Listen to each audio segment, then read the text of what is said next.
Check this out. All right, lunch is served. Hi friends, hey, welcome back to the Expeditionary Johnny channel.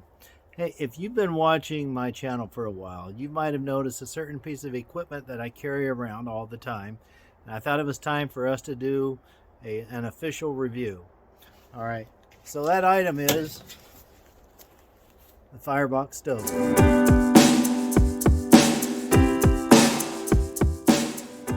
All right, so here's what I like. Extremely thin. This stove is extremely packable.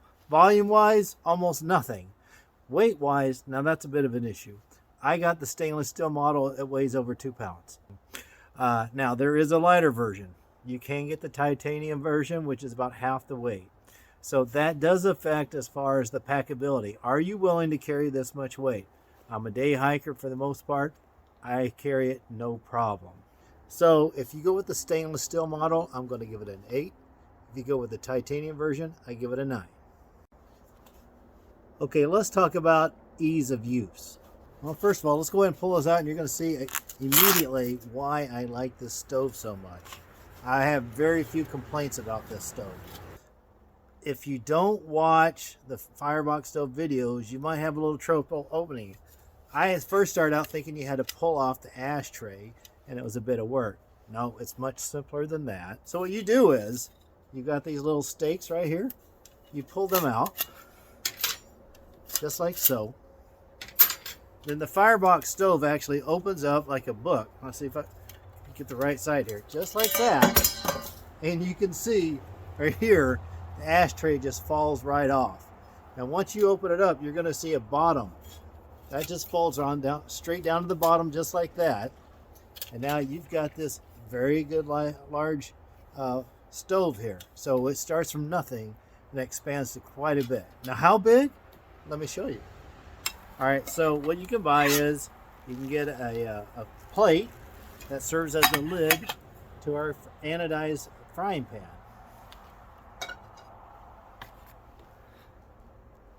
Look how big that thing is. That can hold that pan no problem.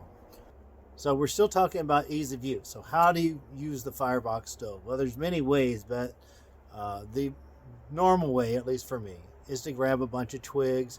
You can grab large branches, small branches, depending on what you're cooking. That's going to help you with your selection, right? So anyway, you just simply put it in there, add your fire starter, which is typically is Vaseline cotton ball, light it up, and then you get your fire going. Let it go. Extremely easy. Now, when it comes to ease of use, there is one other area or one other item I want to discuss, and that has to do with the grill attachment. I think this is a good idea that they came up with. If you want to do something like a hamburger or steak or even barbecue chicken, you might want to use this grill attachment. Here's my one note, is attaching the thing. If you are clumsy like me, you might have a little trouble. So you notice there's these little tabs on the outside of the grill. When they designed the Firebox stove, they've set little space settings right here for to rest into. And you'll also notice that it's not completely square. So once you take a look at your grill attachment, you can pretty quickly see which way it goes on there. And so you just rest the tabs into the holes and put it in place.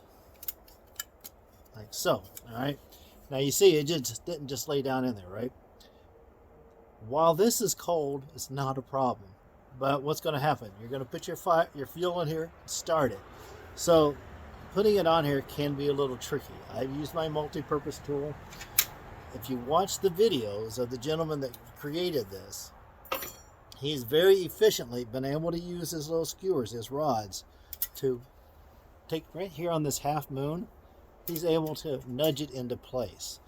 That's a technique I'm still working on, but in ease of use, that is something to be mindful of, specific to this grill top.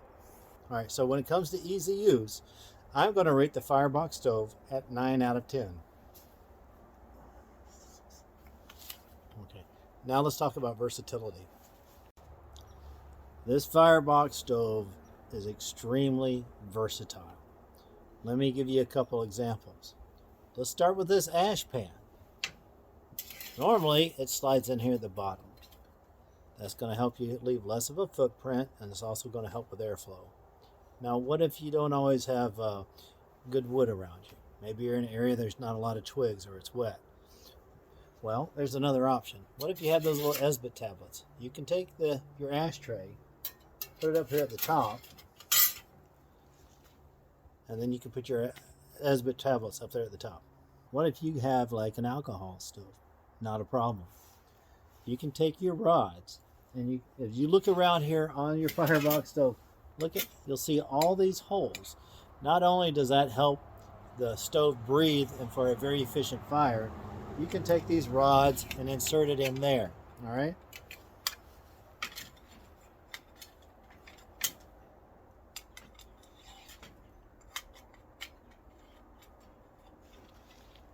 So by inserting the rods here, you can actually place a stove right on top here and rest it on there.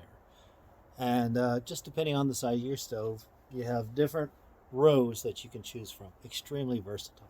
Now, while I have the stove configured this way, I want to show you something else. What if you have a single-walled stainless steel water bottle and you wanted to heat up your water, let's say to make some coffee or make your meal?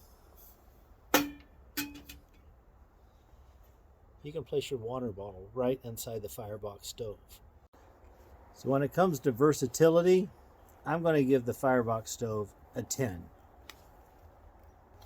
So next, let's talk about effectiveness. I have zero complaints about the Firebox stove and its effectiveness. I have done long burns, like where I cooked up barbecue chicken, and I placed larger pieces of wood at the bottom.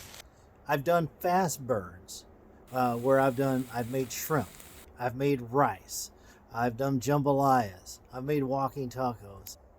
I have even made percolated coffee on top of this thing. I've really tried to test this equipment, and it works like a champ. I have zero complaints about its effectiveness. Now, how does it work? Well, you can feed fuel from the top. You can feed fuel from the bottom. This thing breathes extremely well, so the fire's not going to get snuffed out. Zero complaints about the effectiveness. So if you are curious whatsoever about how to use it, it's like foods to cook, please check out my Firebox playlist. Usually what I do is I do a day hike and a cook. And you can see several different ways that I've used this thing pretty effectively. So on effectiveness, I'm going to give the Firebox stove a 10 of 10. Let's talk about durability. This will be pretty quick. The thing's made out of stainless steel. You can stand on top of it. I've had this thing for years. You can see it's got some miles to it. 10 of 10. It's just straight up. It is a tough, great product. Okay. Next one. Claims. What does the company claim? What does it say about itself? I have yet to hear this Firebox stove been making any false claims. All I see is the gentleman goes out, he does hiking, he does fishing, and he cooks really good food with this thing. Now, what claim do I think that the company could make but does not? I believe they could call this a survival item. It takes up so little room, so easy to carry, and it works with primitive fire extremely well. I've heard zero false claims, and I believe this product is exactly what the company claims it is. So I'm giving it a 10 out of 10. Lastly, let's talk price. You can buy the Firebox stove, the stainless steel model, roughly $80. Depends on the time of year. Right now we're going to the holidays, so you might be able to get a Black Friday deal. That's, I'd say, priced fairly. Is that cost prohibitive? For some people, yes, it is. It is. It's like it is going to cost you a few bucks, and so if you're wanting a good stove and you like wood burning stoves, then the saying is buy once, cry once. I think if you make that purchase and you use it, you'll be very happy with it. But if you're not, you can buy $15 options out there. There are far cheaper options. So price wise, I can't give it a 10. I'd have to say maybe an 8. Okay, so how did the Firebox stove rate? Well, 8 out of 9, 8 out of 10, or 9 out of 10, depending on the. If you go stainless steel or titanium for transport, we get 9 for ease of use, 10 for versatility, 10 for effectiveness, 10 for durability, 10 for claims, and I'm going to give 8 for price. That adds up 65 out of 70 for the stainless steel, 66 out of 70 for the titanium model, which I will be gladly purchasing in the very near future.